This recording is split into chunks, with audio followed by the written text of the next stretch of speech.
one, I guess we can start recording. I'm going to share my screen. We'll go through the presentation and then we'll have time for Q&A and discussion afterwards. If people have any questions while I'm doing the presentation, you can put them in the chat for now. And we have somebody monitoring that just so we can keep track of your questions. After that, if you use the raise hand function, we can call on you to ask your question verbally, or you can, if you're more comfortable typing in the chat, you can still do that as well. Okay, so I'm going to share my screen.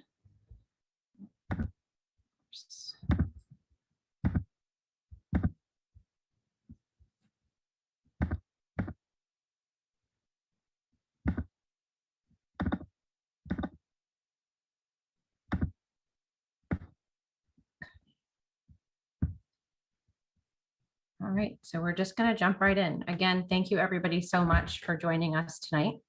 I'm Caitlin Starr. I'm the Assistant Director in the Office of Diversity, Inclusion, and Community Relations. The Disparity report was undertaken as a result of a warrant article that passed town meeting in November of 2020. The warrant article urged the town to reconcile gaps and disparities through direct budgeting by identifying the unmet or undermet needs of historically underrepresented communities in Brookline, primarily residents of color, low-income residents, residents with disabilities, and aging residents. To identify those needs, the town needed to gather data from various town departments and community organizations, as well as community groups that specifically serve these communities and establish a baseline of services available, as well as identify where the gaps lay. The Disparity report is a result of that effort and reflects both the qualitative and quantitative data that was available within the municipality, community organizations, as well as community-wide perspectives collected through a survey and several forums. The working group and key stakeholders and contributors that met over the course of a year were representatives of the groups that you see on the screen. These are the ones that we met with the most. There are certainly others. All of them are listed in the Disparity report.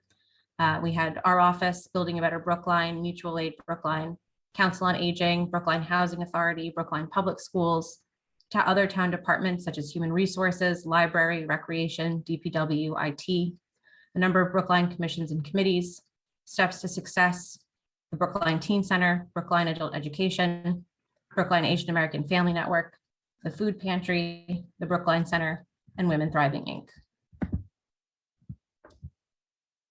According to 2020 census data, there are 63,191 residents in Brookline. 63.7% identify as white, 18.3% identify as Asian American or Pacific Islander, 6.5% identify as Latinx, 3.1% identify as Black or African American, and 8.1% of residents identify as two or more races. In Brookline, we have a poverty rate of 12.25%. 21% of our population is over the age of 60. 29.1% are foreign born. 3.5% of residents under 65 have a disability. And when we look at health insurance, 2.36% of our population is uninsured. 6.12% rely on Medicaid, and 11.2% rely on Medicare.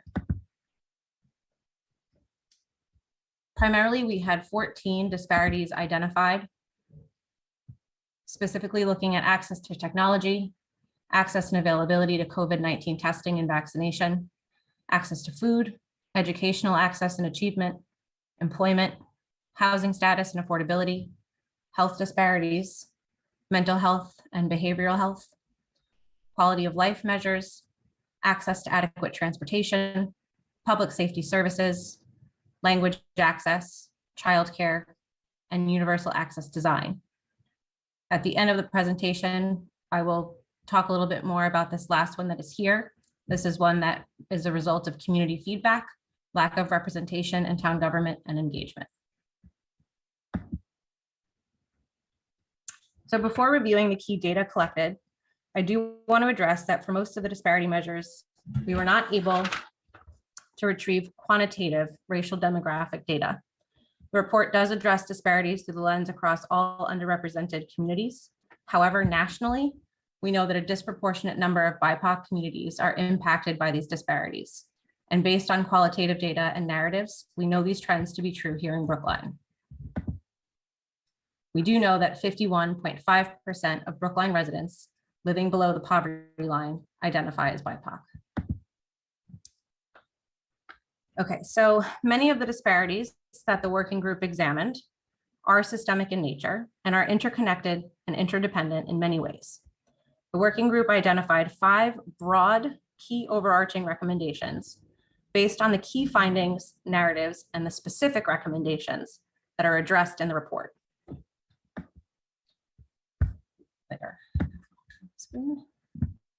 Okay, so those 5 kind of overarching recommendations that are, again, very broad. The recommendations within the report after each section are very specific. These are broad. A town-wide commitment to addressing systemic barriers and redesigning the systems themselves to fix current disparities and prevent future ones.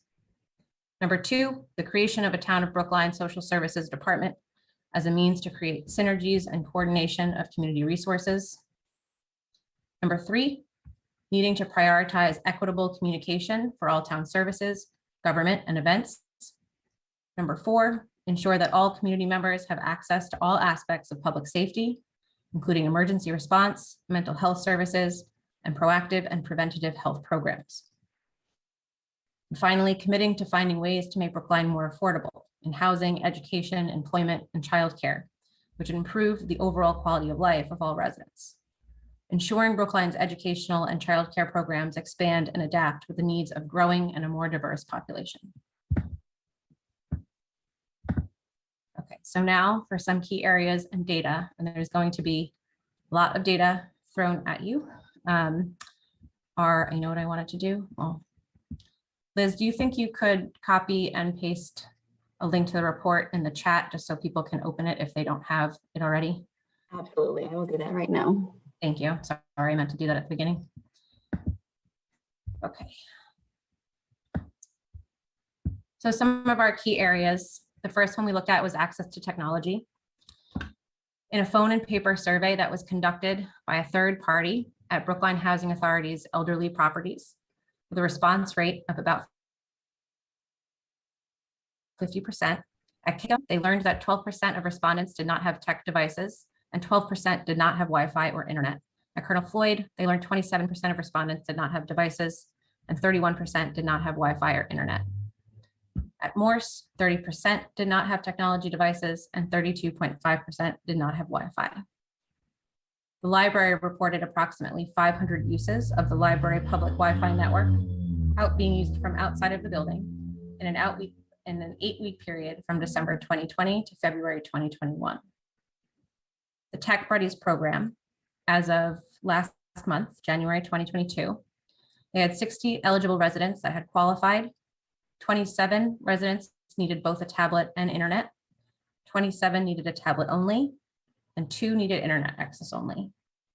40% of the respondents are currently living at Brookline Housing Authority, and 57.1% of respondents are not living at PHA, but are on a public assistance program.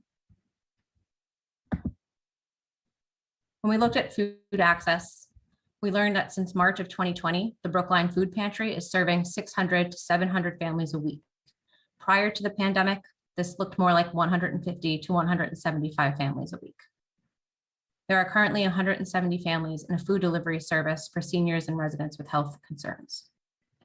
Brookline Thrives distributes about 500 bags per week at schools. The Brookline Public School provided 280,000 meals, both breakfast and lunch, to families in the district over the last school year, both in school and at the mobile sites that they had set up. The district has seen a 3% increase in free and reduced meals eligibility in the 2020-2021 school year. This is compared to a typical annual increase of approximately 0.5%. Springwell provided 17,340 home delivered and take-home meals to Brookline Housing Authority residents. And MAB distributed 1,741 deliveries and $127,000 worth of money. 478 separate households registered and received coupons for the farmers market over the summer from the health department. In looking at health disparities, specifically COVID-19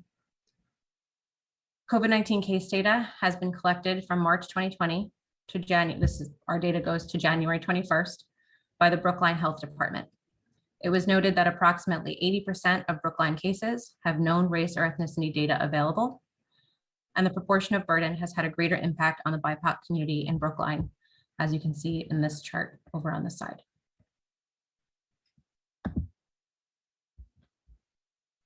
Language access. According to a 2019 data from the US Census Bureau, nearly 30% of Brookline residents are foreign born. About 10% of the population are limited English proficient. The Office of English Learner Education through the schools provides services to more than 850 students in grades pre-K through 12. From July 1st, 2020 through May 1st, 2021, they had a total of 445 requests. The district's annual allotted budget for language access is roughly $70,000 to $85,000 a year. The actual need they see on an annual basis is roughly $100,000 plus. Brookline Housing Authority reports that an estimated 15% of Brookline Housing Authority residents speak a language other than English in the home. Through qualitative data collected from BHA, the libraries, the Senior Center, as well as the Office of English Learner Education, we believe that Mandarin and Cantonese, Japanese, Spanish, Korean, Russian, Portuguese, Vietnamese, Hebrew, and Haitian Creole are the top spoken languages in Brookline, aside from English. Education. In the 2020-2021 school year, Steps to Success serves 238 students in 4th through 12th grade and 70 in college. 77% of their current College Success Initiative students are first-generation college students. The 2020-2021 school year had 6,891 students enrolled in Brookline Public Schools. Below this, we can see a table, the demographics of Steps to Success students compared to the public school district as a whole. 48% of STEP students were on an IEP, compared to 16% in the district overall.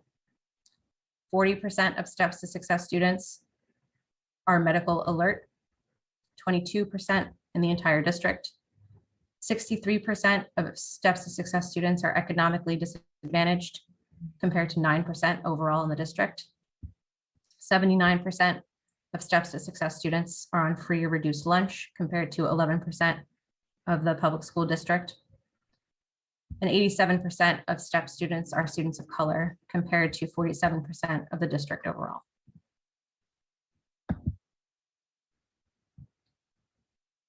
As I mentioned in the beginning, 12.3% of Brookline population lives below the poverty line.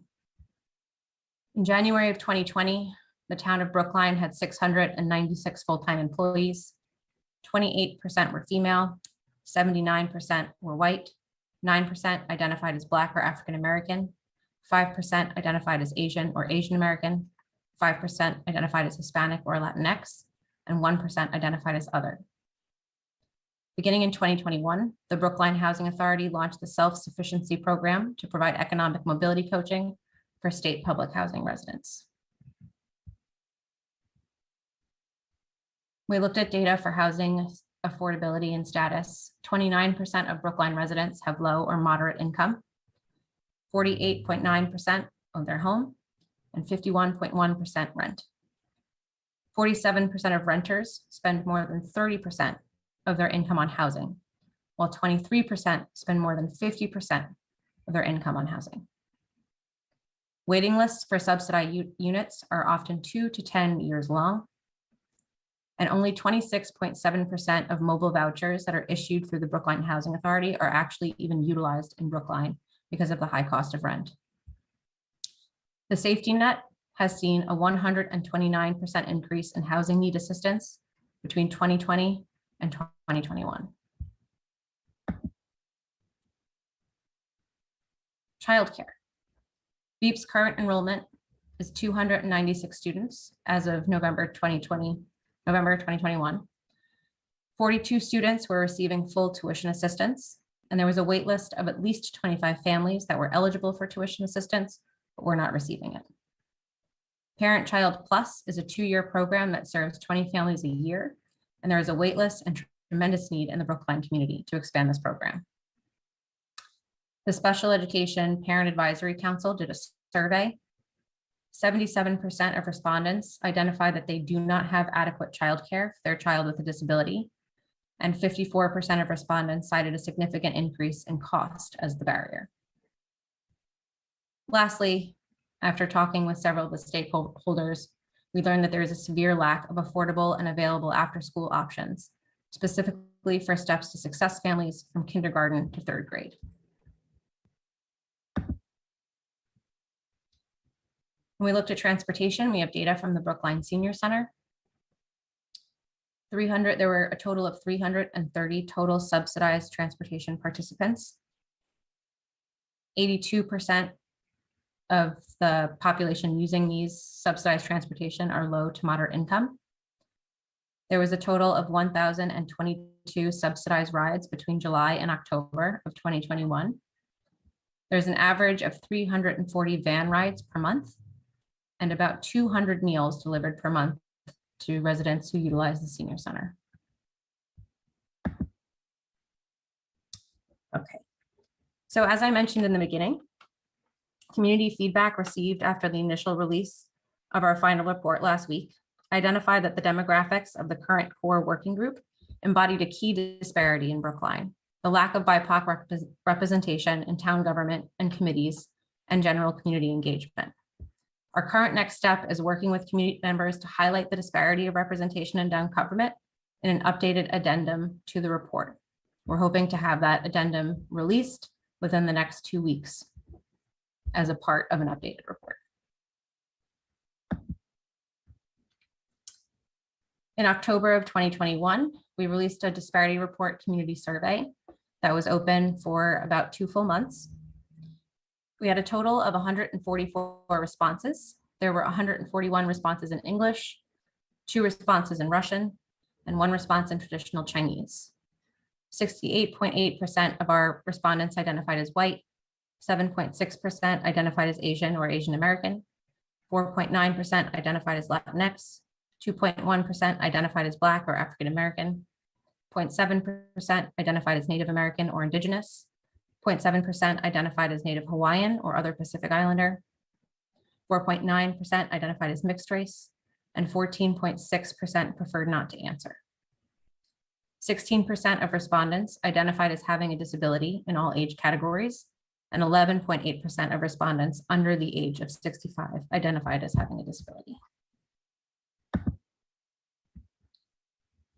When asked the question, do racial inequities exist in Brookline? Overall, 52.78% of respondents strongly agreed that racial inequities exist in Brookline. 22.92% agreed. 7.64% were neutral. 9.03% disagreed. And 7.64% strongly disagreed that racial inequities existed. When we looked at the strongly agree category broken down by racial demographics, we see that 55% of respondents who identify as Asian, Asian American, or Asian American mixed strongly agreed that there were racial inequities. 100% of respondents who identified as Black or African American strongly agreed that there were inequities. 57% of respondents who identified as Latinx or Latinx mixed strongly agreed that there were racial inequities. 60% of respondents who identified as 2 or more races unspecified also strongly agreed. 55% of respondents who identified as white strongly agreed, and 40% of respondents who preferred not to identify strongly agreed. And here we just have a few comparative statistics that we learned from our survey.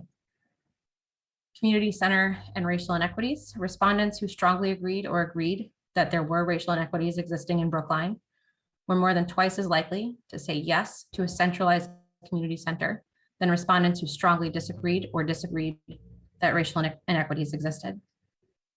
White respondents were nearly twice as likely than BIPOC residents to always have money left over after paying monthly bills. BIPOC residents were 36% more likely to rent their homes than white respondents, and white respondents were 31% more likely to own their homes than BIPOC respondents. White respondents were 18% more likely than BIPOC respondents to feel confident in their ability to access affordable health care. Male identifying respondents were 26.9% more likely to own their homes than female identifying respondents. Female respondents were 69.3% more likely to rent their homes than male respondents. Respondents who did not identify as a person with a disability were 2.5 times as likely to own their home. Respondents who identified as a person with a disability were more than 3 times as likely to rent their home. Okay, so that was a lot. The disparity report is 100 pages long. We gathered a lot of data, but we really wanted to take this time to answer questions about the report, about the process. We can answer questions about the recommendations or any of the data that we collected. The full disparity report, this presentation, all of the raw data from the survey can all be found at the Office of Diversity, Inclusion, and Community Relations website under the Disparity Report tab. And now we will open up to Q&A and discussion. I'm going to stop sharing my screen.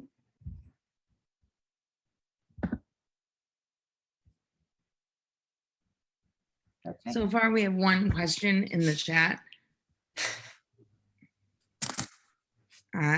That's a big difference in tech access among the 3 housing sites. Is there speculation as to why they're so different? Do you know why these rates look, what these rates look like among elders in other communities? That's a good question, Jennifer. Thank you, Sarah. The housing sites, I believe it was just the respondent rates and the number of residents living in those in the properties. I do not know what those rates look like across in our seniors and other communities, and that is definitely something that we can look into, but we don't have that information. I will say also, just for context, that was a phone survey that BHA conducted of the 3 primarily senior and disabled properties that BHA manages. This was specifically looking at senior access.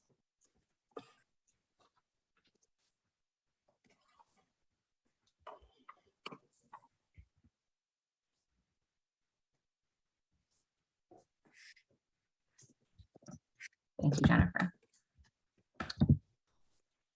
I mean, can you hear me?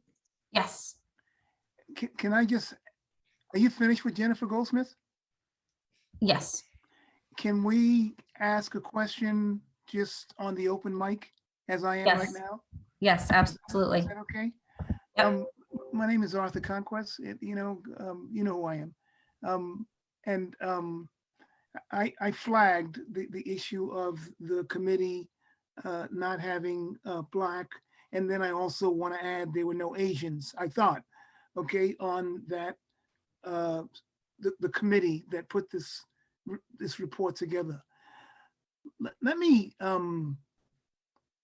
say one thing about how things work in Brookline, and it may not be that people have racial intentions or whatever, but it's how it works.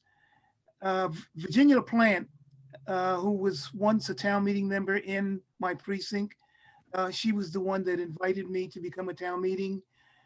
She passed away, I'm going to say 3 years ago.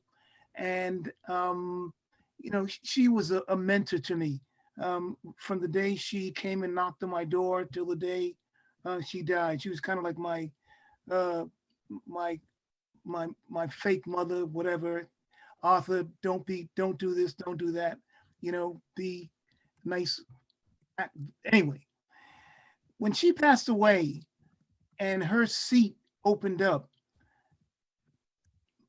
the other 14 or 13 town meeting members from our precinct went looking for someone to replace her.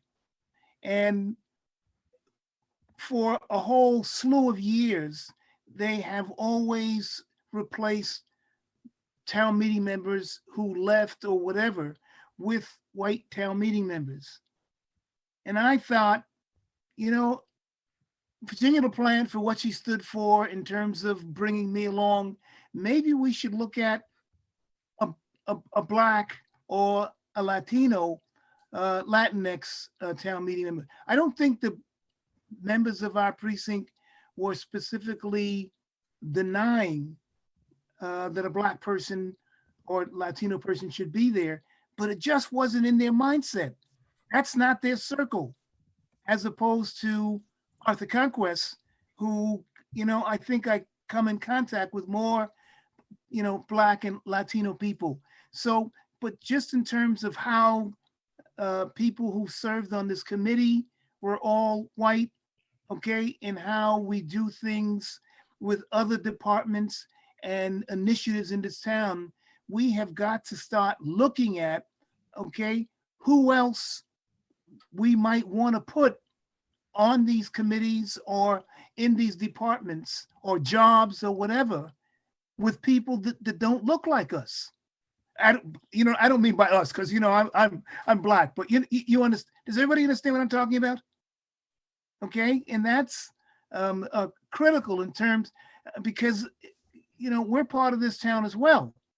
So all the people that are in the chat there with white faces, okay, make sure that you process that in terms of bringing other people in. If we're 33% of the population, then maybe we should have 33% of town meeting members, okay, who want to be part of the process of making the town work. Thank you, Arthur. And you are completely correct. So thank you for sharing that. There was a question from Carla Banca in the chat. Do we know the percentage of residents living below the poverty line who are over the age of 60?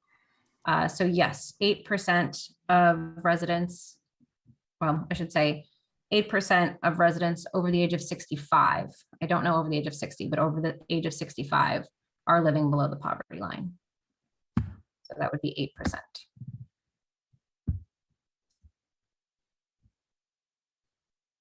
And I will add to that, we only have the data in terms of how many residents out of the entire population who's in poverty from the 2019 American Community Survey. We don't have the 2020 census data for that yet, but in 2019, the estimate was that 20%, around 20% of folks living in poverty in Brookline were over 60 years of age. May I ask a question or two? Yes, please. Thank you. My name is Ben Birnbaum. I live in Precinct 9. I'm on the advisory committee at large. A couple of questions. My understanding is that the health department does social services. Is that, if I understood your presentation, there is no social services unit in Brookline? Or is the health department not really a social services group? That is not their primary function. They have some very limited resources, and they're doing the very best they can. But as documented in the report, there are just several services that really cannot be supported by the current Health and Human Services Department in Brookline. No, I understand that. I haven't seen the full report, so that's helpful. The other question, another question I had was, it seems to me that in some cases, I don't know how you intend to use this brief report as opposed to the full report, but there are some cases where the percents are useful, but would be much more useful and perhaps interesting if they were accompanied by numbers as well. I mean, we don't know when you say 10% of something or 40%, you don't know if the N obviously is, 40 people, 50 people, 200 people. So it's not always necessary, but if this is your main mode of presentation, I think there are cases where you could easily figure out where numbers might be useful as well as, as well as percents. And that's simply an observation on presentation. And I had one last question here. The question about whether racial inequity exists in Brookline.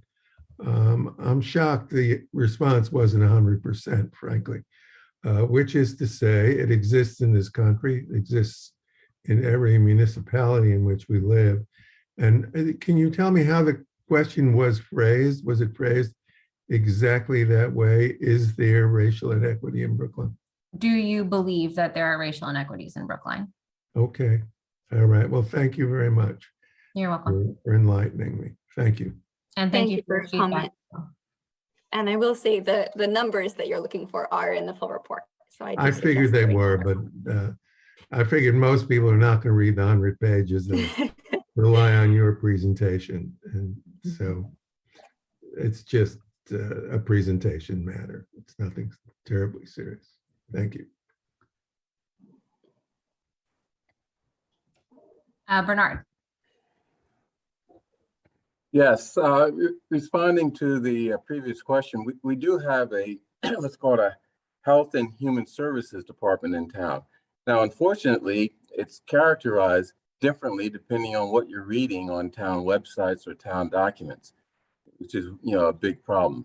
But we have a new director of the Health and Human Services Department.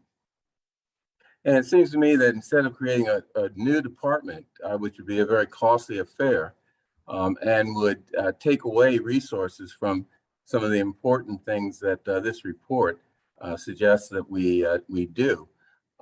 That Health and Human Services Department that is currently in existence should be buttressed or increased. Now, years ago, it did have a much more robust human services component to it. And for some reason, I think, along the lines of the sort of decline in staffing of departments across town, that function sort of withered away, although there is some human services components to it now. So I guess my question is, why wouldn't you increase the staff support and improve the structure of the existing department, especially now that we have a new director coming in with a lot of great ideas along those lines, instead of creating something new, which would be very difficult as well as very costly. Thank you. Do you mind if I take this one, Caitlin? Go ahead, Liz. Yeah, so one of the things that we came across while we were going through all these different disparities is a real need for robust social services report just kept coming up across almost all of the disparities. And that is not something that historically the health department has been responsible for, that support of social services, taking folks through casework, helping with applications, helping to identify resources. It's much more of a very specific mandate for them. And really, it would be most cost effective if there was a social services department that was for that very purpose of integrating resources across Brookline. So working closely with the health department, but having staff who specifically are dedicated to the well-being of residents from an economic, financial, housing, food access point of view, and not just specifically from a health point of view as well. Obviously, everything is interconnected, but we do really strongly believe that a social service department is desperately needed in Brookline, and that is borne out by the data in this report. Right, but that doesn't negate the possibility of actually pushing for increasing the resources in the health department so that we don't separate mental health and physical health and other things that really should be dealt with together in a coherent manner. But that's my view, and I think we're going to have this discussion over the next few months in town. I believe we will, and we will be presenting to the select board on March 1st, so we can look forward to continuing this discussion.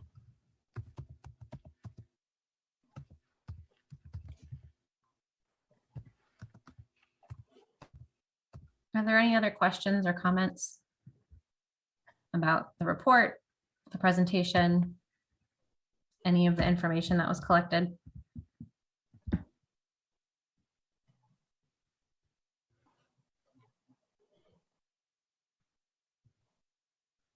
Yeah. Hi, I have a question. Oh, go ahead.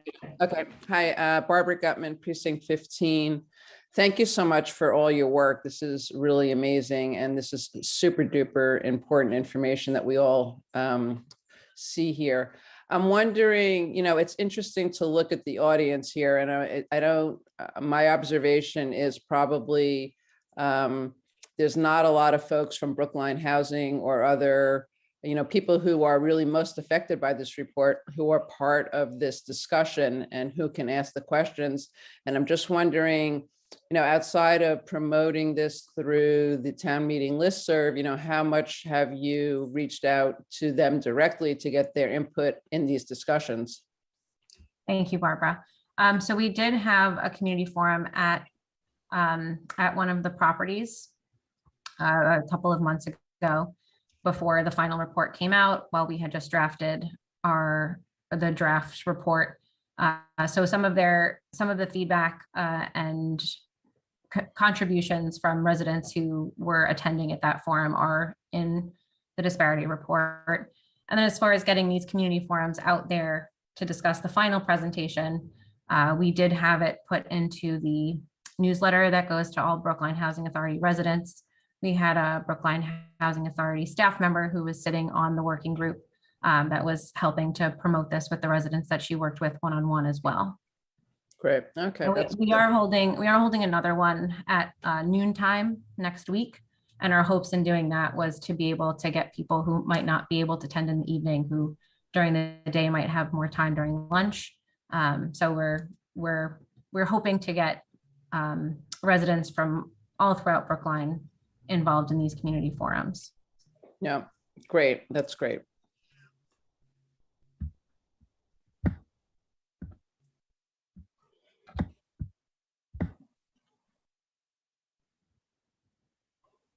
Yes, and Arthur, I'm just going to read your comment in the chat just in case anybody missed it. Arthur wrote that the Native African Latino American community will be coming out with an attachment to the disparity report in the near future. The Native African Latino Asian American. You don't have to read it. I made a mistake. That's okay. You said it. Okay. That's good. Okay. Thank you. Thank you.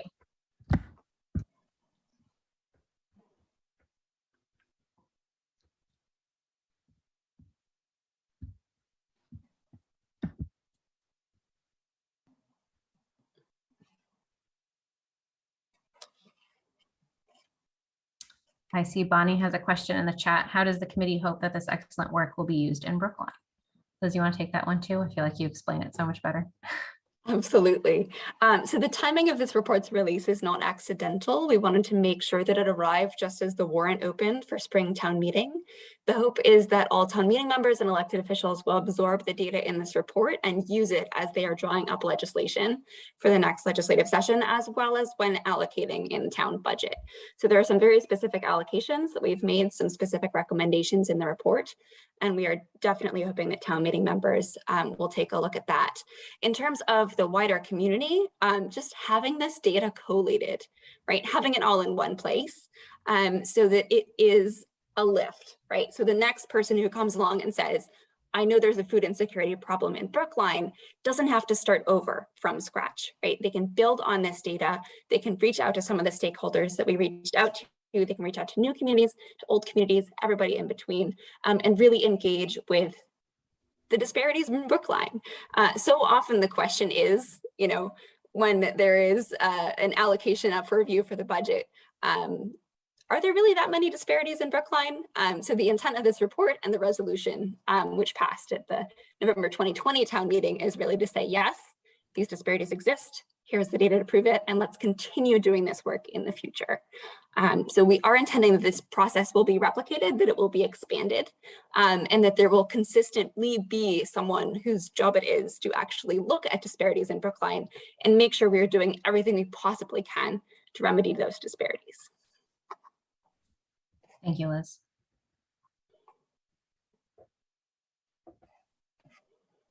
For that matter, if there's anyone on this call who might be interested in joining future disparity report efforts, definitely please email Caitlin so we can have your name for next time. Yes, please do.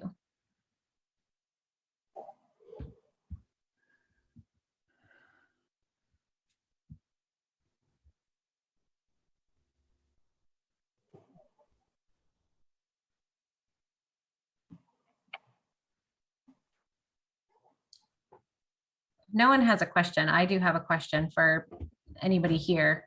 I do appreciate Ben's feedback on the presentation. One of the things I was going back and forth with for these community forums in general is if people would prefer to hear the data. That was not all of it, but the key data that was collected, or if people would prefer to hear some of the specific recommendations. Doing both would be, I think, overwhelming. But if anybody has any feedback on what they liked hearing the data, if they would have preferred to hear the recommendations, you can just put that in the chat and I'll know that for the next presentation.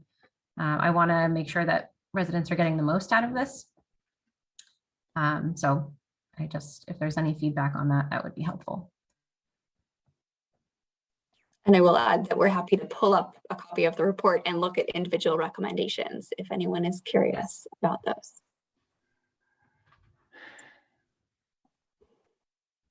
Okay, thank you, Bonnie.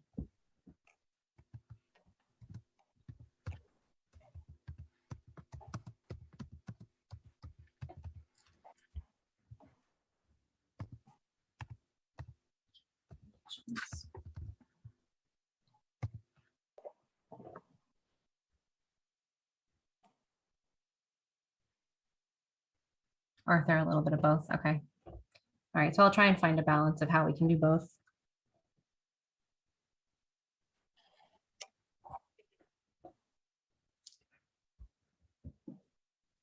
Hi, it's Barbara again. Can you share with us again the childcare situation? That you had a slide on that. Sure.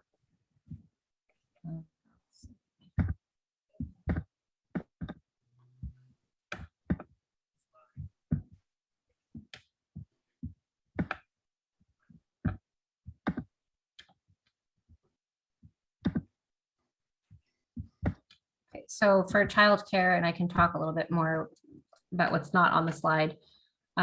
We spoke with, obviously, Brookline Early Education Program, Parent Child Plus, which primarily, if people don't know what that is, serves families in Brookline who do not speak English as their first language, or very low income families.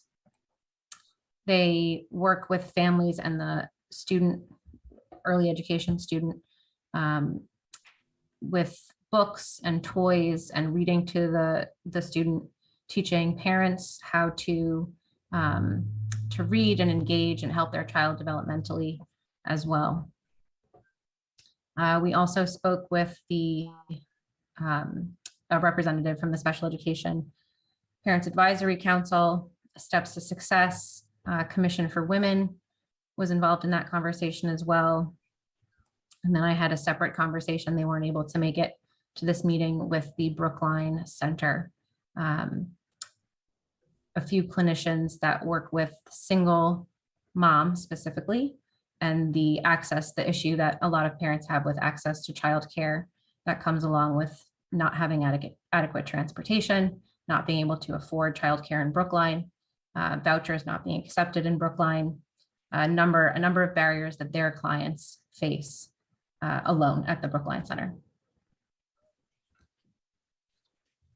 This is a total aside, but I, in my day job, I'm working on universal childcare in Massachusetts, so it's accessible and affordable. And there is legislation right now in the legislature called Common Start. And we could talk offline about this, Caitlin, but that addresses all of these issues around childcare. And hopefully, we're pushing it hard in the legislature. There's a lot of issues going on.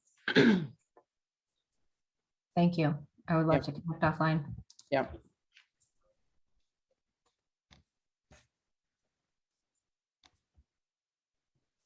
Perhaps, Caitlin, since there is some talk about wanting to see recommendations, we could share a copy of the report and just scroll through to show an example of what that looks like.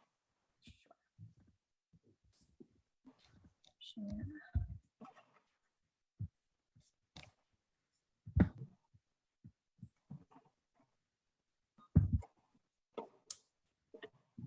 Pull it up on my screen here.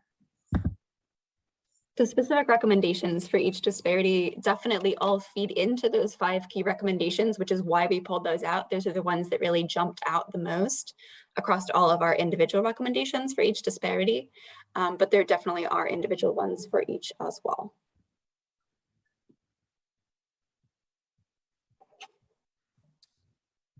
So looking at technology access, the way the report is set up is we have a definition of what we were looking at. And then we have all the data that was collected from the different stakeholders that we sat with. And then at the end of each section, we have our recommendations. So for example, when we were looking at tech access recommendations, can people see this? I can make it bigger. Recommendations included providing additional annual funding to allow for sustainable support of the Tech Buddies program, assisting the Brookline Library with community communications about the resources available and increased utilization of those resources. This was specifically around information they shared with us about having access to Chromebooks, Wi-Fi hotspots, and the numbers of utilization. We know that the need is out there for these things, but they're not being utilized. They weren't being utilized at the same rate. So we wanted to make a recommendation around communication to make sure that Brookline Library was able to get their message out there that they had these items. Providing communications, this shows up in several places in the report. Provide communications in several languages and identify town support to ensure that residents in need have access to federal programs such as Lifeline and emergency broadband benefit. Publicizing virtual town meetings as broadly as possible to enable increased public participation and communication.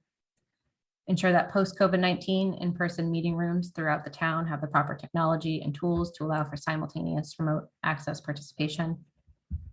Monitor planned obsolescence, particularly in communications and medical devices, and work with residents to ensure technological shutdowns are not impacting access to services. So we have, again, recommendations at the end of every section. Is there any area of interest that people would like to see?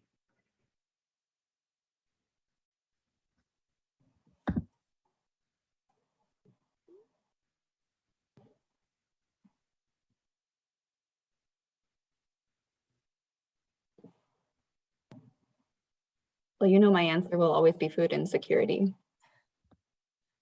Let's jump to food insecurity. And Bonnie agrees in the chat. Thank you.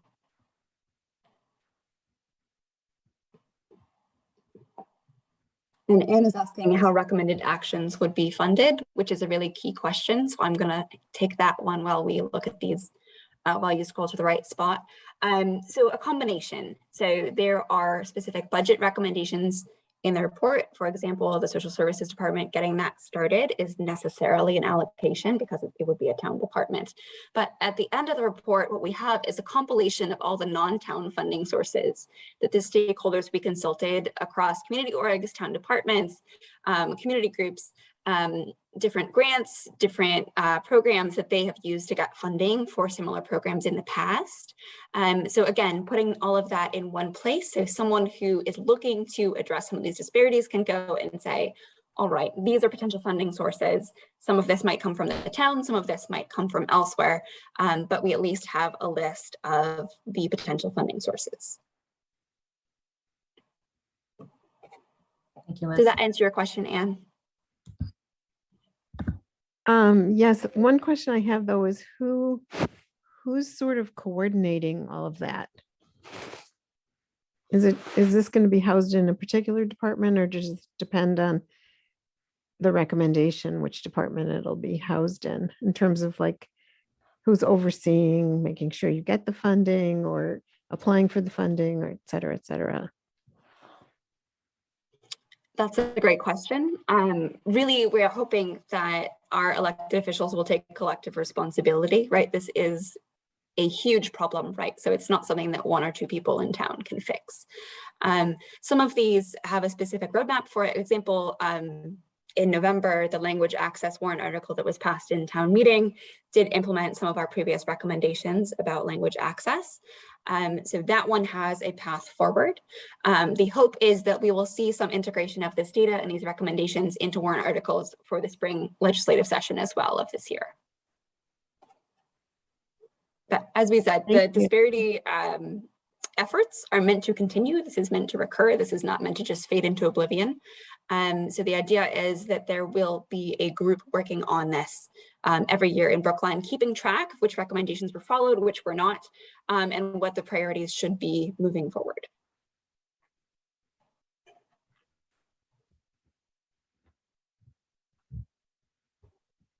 Thank you, Liz. Okay, so on screen, we have the recommendations for food access. The first was a designated town social service, human service staff person dedicated to addressing food insecurity and ensuring continuity and sustainability of local food resources. This could include a quarterly communication with Brookline low-income residents, senior residents, and other vulnerable residents to assess and ensure that they are receiving adequate services and that gaps and needs are being addressed. This would enable the town to have a comprehensive map of the food insecurities in Brookline. That's something that we ran into when we spoke to a lot of our stakeholders. We know that there are residents falling between the gaps of what they are eligible for, and having a person to address this and making sure that there are sustainable sources for all families in Brookline was needed, as well as the development of a comprehensive centralized resource available in several languages, made easily accessible both electronically and in print.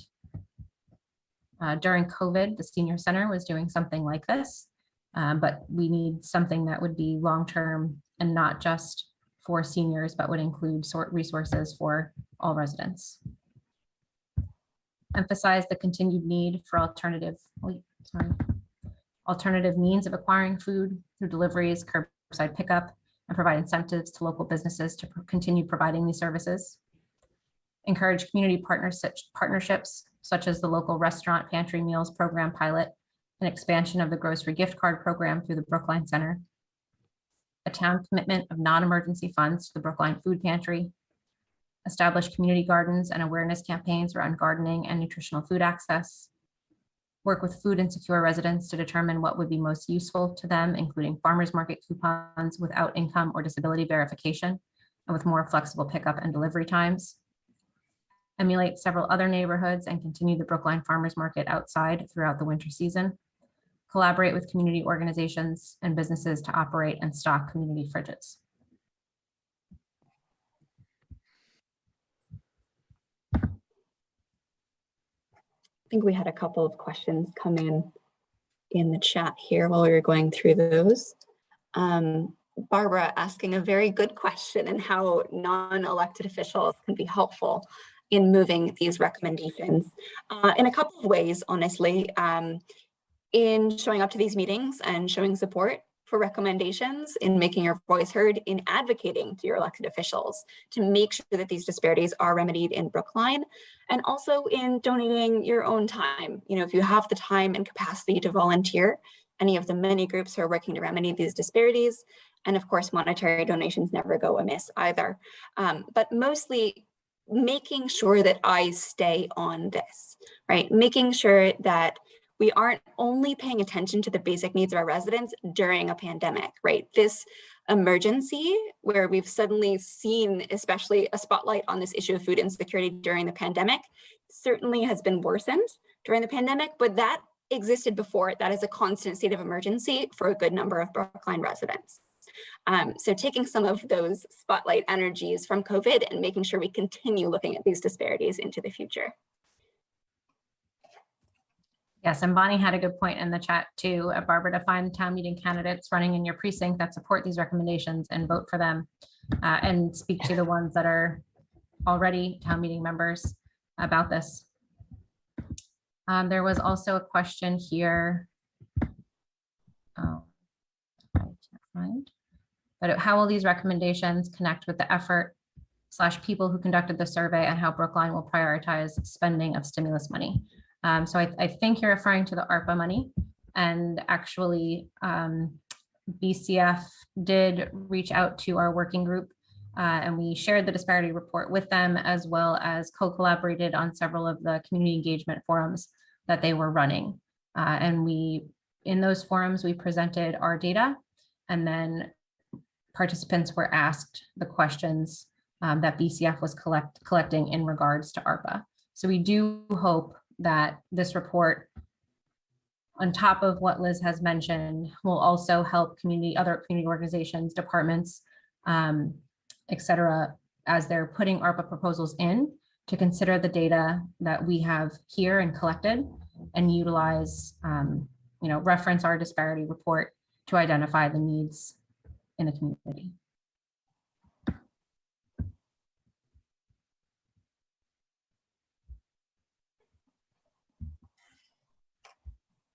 And I would say go back to the, what can an everyday non-elected person do in this situation? Join the ARPA conversation, right? So we're going to see a bunch of these proposals coming up in public hearings and public meetings over the next few months.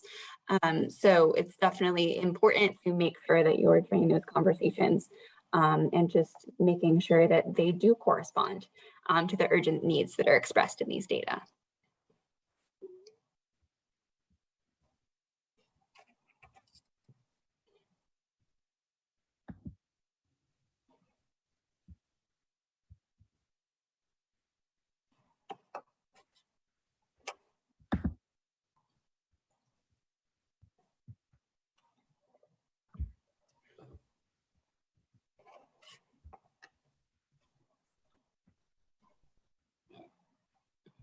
Are there any other questions or things that people would like to see in the report? And we can circle back to other individual disparities if there is a particular one that y'all would like to look at.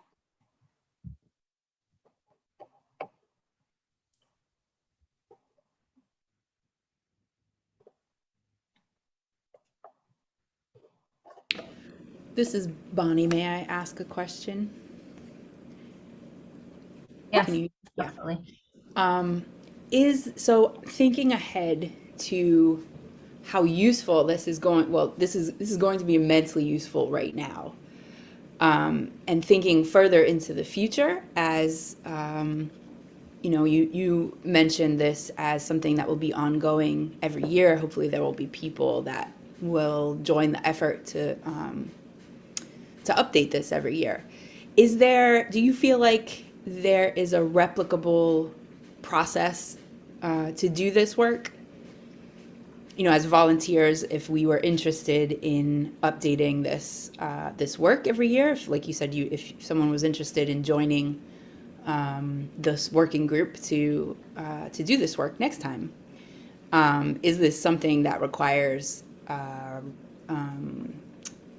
experience in research, or is this something that anyone interested in this work could hop into? Is there like a model that's built? That is a great question, Bonnie. Thank you. No, I would not say that any research or experience is needed, just people who are willing to go through the process, to reach out to stakeholders and to listen and compile what we learn into this report. As far as a process, my answer is always no. Specifically, no. I feel this was our first time doing something like this. I don't know if this was the right way to do it. I don't know if the process we had, meeting with stakeholders and one-on-one meetings, discussing disparities as a group, was the correct way to do it. We received hard data when we could. A lot of the data that groups collect or organizations have are, like I said, narrative based. So they were able to send us the hard data when it was available. The rest of it was really just listening to what their constituents, their clients, their consumers are telling them that is needed. And we were trying to make our recommendations off of those. So I don't know if there is a better process. And I think that for me, whenever doing something like this, I'm not married to what we did before. I want to learn and figure out the best and most effective way to do this. So no, I think that if there were other ideas on how to get this process done, it would be welcome. I mean, maybe that's even a better answer, because now there's room for new ideas and new voices to change how it's done. So I think that's really great. And ideally, it will change, right, in response to the disparities hopefully changing. We want to see action on these. We don't want to be making the same recommendations and the same steps year after year, because that would mean that we are kind of maintaining this level of disparity in Brookline. Arthur, I saw your hand. Yeah. Can you hear me? Yes. Yes. So I think that one of the things that you might want to consider, is having that committee that produced this report come back maybe initially every 6 months and do some kind of review about how the process is going. And maybe, after, let's say, 2 years, making the changes that you found after, your follow-up meetings. But the most important thing is that you have to keep on top of it. I see Ruth Ann's picture, whatever frame, and she produced a Warren article a couple of years ago, along with myself and Marylise, about NOLA employment. Okay, it just went. It got passed by town meeting, and then it just disappeared. I've heard about it once since then, and so it's a question, I think, of following up. Okay, and keeping it in front of people rather than just letting it die on the vine. Absolutely. Total agreement. And that is one of our recommendations, that this should be repeated regularly, especially after the 2 main legislative sessions, to see what has been implemented and what has not been. It's interesting that you mentioned that some legislation, some bylaws, resolutions pass and then are not implemented. So that would be something definitely to track as well.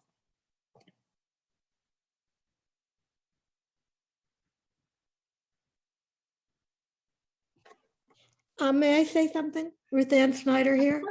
Absolutely. So right off the bat, I know that Bernard Green, who I think is on this call, when any department comes before the select board, they look to the numbers to actually see what the racial diversity of that particular department is. So Arthur is right in that it's not headline news, but it's something that I think is still underpinning a lot of the decision making in town, because as you look around, you can see that most of the departments are much more racially diverse than they were when we went back when we put in the legislation.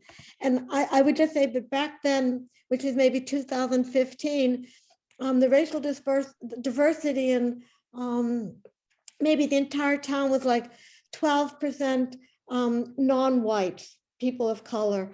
And the legislation required that the town the town population go up to 35%. So it was a really big jump, but it required openings in departments and replacing people. You just didn't hire a bunch of people. You had to have openings in your department.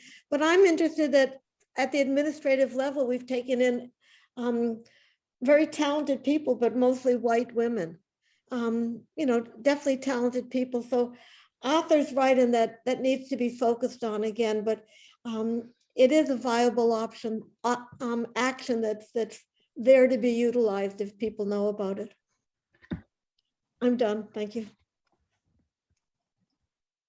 Thank you, Ruth Ann.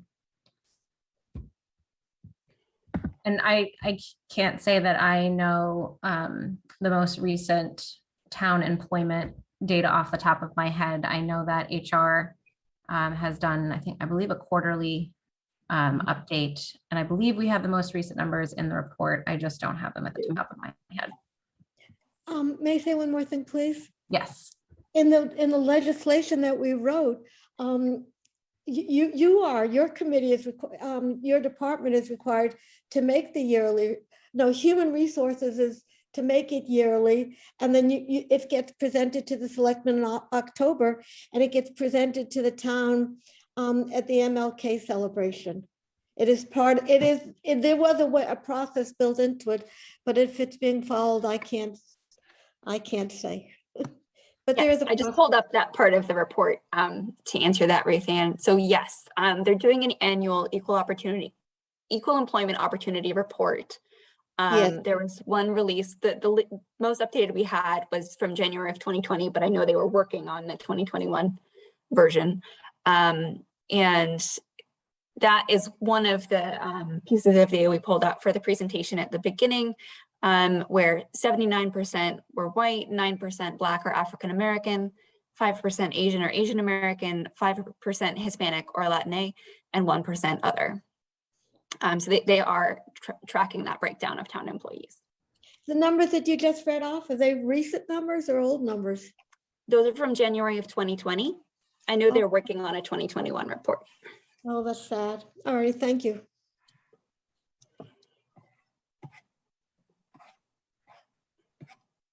It's very sad.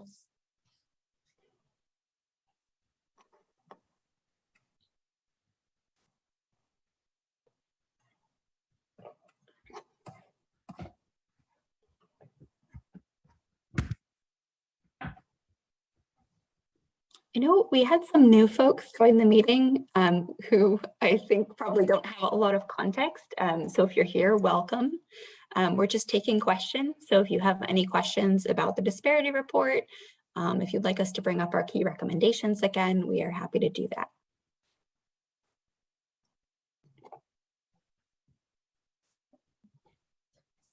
Would you bring up your recommendations again, please? I'm a late joiner. Thank you. Absolutely. And Um, yes, we understand that these meetings, there's always another meeting. Yes. Is there any specific recommendation we want to look at? Well, let's bring up the key ones first, just because they didn't see that bit. So we do have the first couple of pages of this report are an executive summary. We now have this executive summary with the overarching key recommendations available on our website in 4 other languages: traditional Chinese, simplified Chinese, Russian, and Spanish are all available up on the town website in the executive summary. Okay, so we do have our overarching key recommendations here. The first, a townwide commitment to addressing systemic barriers and redesigning the systems themselves to fix current disparities and prevent future ones. Specific recommended actions would be favorable action on relevant warrant articles that ensure and increase community access to all town activities, including language access and access to hybrid and virtual meetings, which is something that was voted on at the last town meeting. Caitlin? Yes. I'm sorry to interrupt you, but if I were to give you a specific concern, could you direct me to where it is in this report? Yes. I think it speaks to everybody eventually, but it has to do with the construction or the development of 10 Brookline Place in Brookline Village, and the committee is being formed. And I've requested that a model be made. And my basic, the basic reason for requesting it is that not everyone speaks English well enough. They don't speak the technical language, and that everything is done on a website so that people aren't interacting with each other, and they're all just interacting with language on the website. And that if it was placed in the town hall, it would be a place where the community could engage with each other. They could talk about it. They could see what their eyes tell them, whatever language, and they could reach out to the people in their precinct to represent them so that they truly could get engaged in the process. Does your report speak to some kind of, when the word community engagement, it's like, how do you truly bring people into a process where they're, and the charge to the committee says, please, in an easy and accessible way, engage the community in your activities. Would your report support a request for this kind of very concrete thing called a 3D model? So yes, we have a whole section on language access. And I think, I mean, something that you're talking about, a model such as this is absolutely an interactive way that is not based in language for people to understand and engage with any kind of new design or building. So I think that's a wonderful idea and a different way of thinking about access. So I think that's awesome. But yes, we do have a whole section on language access, and we are working on a section on community engagement and making sure that that's accessible and inclusive as well. We do have another section on universal design,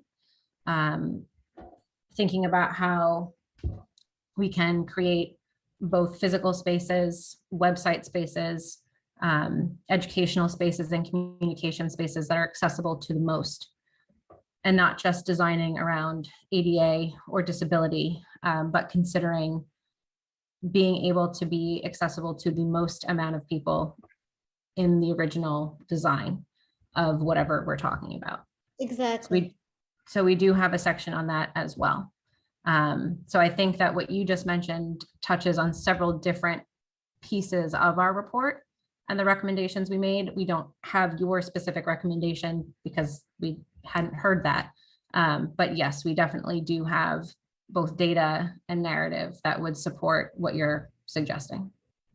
Thank you very much, Caitlin. I'll give you a ring tomorrow. Thank you, everyone, for listening. Thank you. Thank you for the comment. And I think that would also relate back to the community center idea, Caitlin, and having this centralized in-person space for folks to interact, which Brookline currently does not have, at least not for the entire community.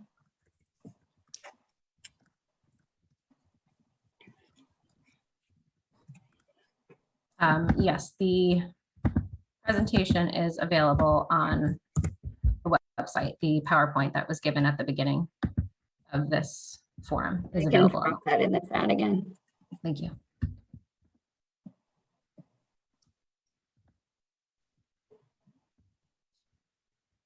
It looks like we have another question from Bonnie. Will there be any press for this important work? We certainly hope so. One of the issues that we came across in relation to community engagement is also the lack of a current staffed newspaper in Brookline. Because we lost our last dedicated reporter a few months ago. But yes, we certainly hope so. And anyone and everyone who is here, please do share this link that I just put in the chat, share the disparity report, and make sure it gets out to your communities, to your neighbors, to your precinct, to your place of worship, to your kids' daycare, wherever it might be. We want this to go as far as it possibly can and make sure all Brookline residents are aware of the disparities and what we can do to remedy them. Thank you.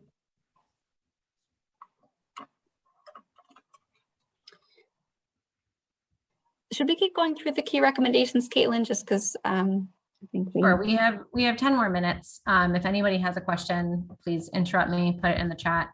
You have social media posts we can share. Yes. I do have that. The Office of Diversity's Facebook page does have social media posts that are shareable from when we shared this originally on February 8th, I believe. I will be resharing it on social media. And for people who have registered for these forums, once we have the addendum added that Arthur had mentioned earlier. So once we have that, we will be resharing. But yes, the current version also is also able to be shared. Thank you, Liz. She has just shared the Facebook post. We also have a Twitter account. And a Twitter account. Thank you, Sarah.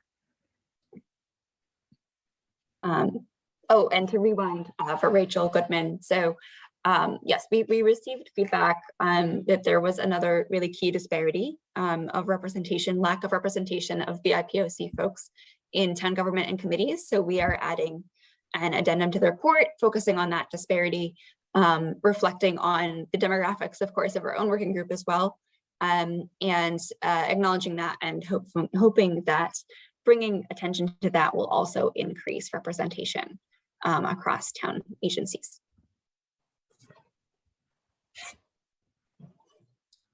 Thank you, Liz. Okay, so our third key recommendation, I'm just going to jump right back in. Equity and engagement. I see another question. Oh, Twitter, perfect.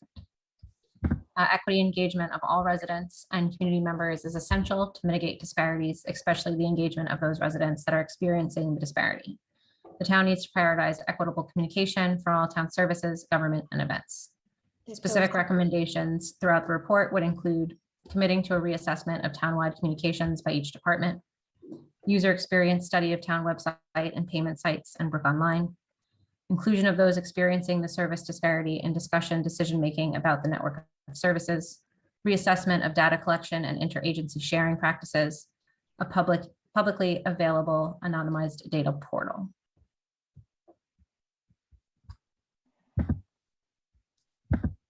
I don't know if those are me. The fourth, ensure that all community members have access to all aspects of public safety, including emergency response, mental health services, and proactive and preventative health programs. Specific recommendations that can be found throughout the report include supporting the recent recommendation of the Select Board to create a parallel unarmed public health-based emergency response service, provide town resources to the Brookline Center and related organizations to expand their clinical mental health program.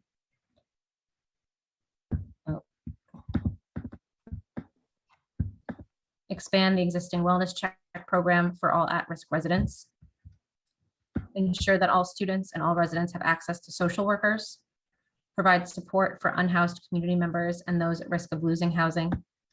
And proactive and preventative health programs such as blood pressure clinics, access to COVID testing, vaccination, and other healthcare needs in the community. And finally, committing to finding ways to make Brookline more affordable through housing, education, employment, and childcare, which would improve the overall quality of life of all residents. Ensure Brookline's educational and childcare programs expand and adapt with the needs of a growing and more diverse population. Specific recommendations that are found throughout the report include consider zoning reform and related efforts to increase housing affordability, reconsider rent control and rent stabilization, make application assistance available to residents who are applying for housing assistance and/or employment. So this would look like building on existing Brookline Center and social worker programs that already exist. Ensure that childcare, after-school programs, and electives of regular curriculum courses, including advanced placement, are affordable for all, and not at an extra cost.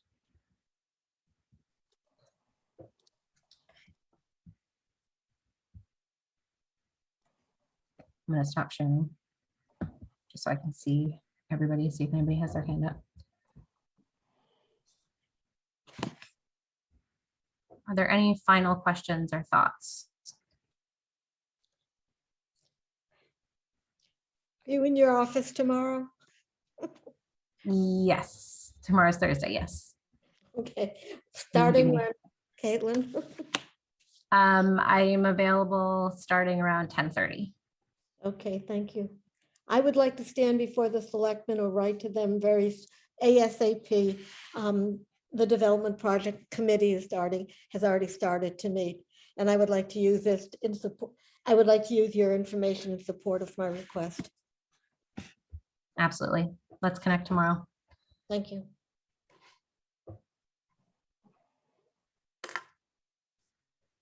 Well, thank you everybody for joining us tonight. I do think that the feedback I'm hearing is data and recommendations together in the presentation are probably the most helpful. So I will find a way to balance that to give people some background data and then some of our key specific recommendations as well for the next presentation. I appreciate you all for being here during dinner time. Yes, thank you. Ruthann, did you want to say? Yeah, go ahead.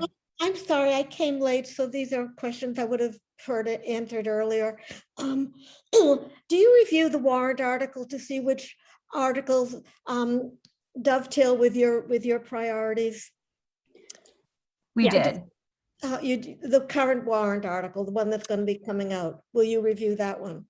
So we actually released the report right before the warrant opens intentionally so that town meeting members could rely on a report in creating their warrant articles.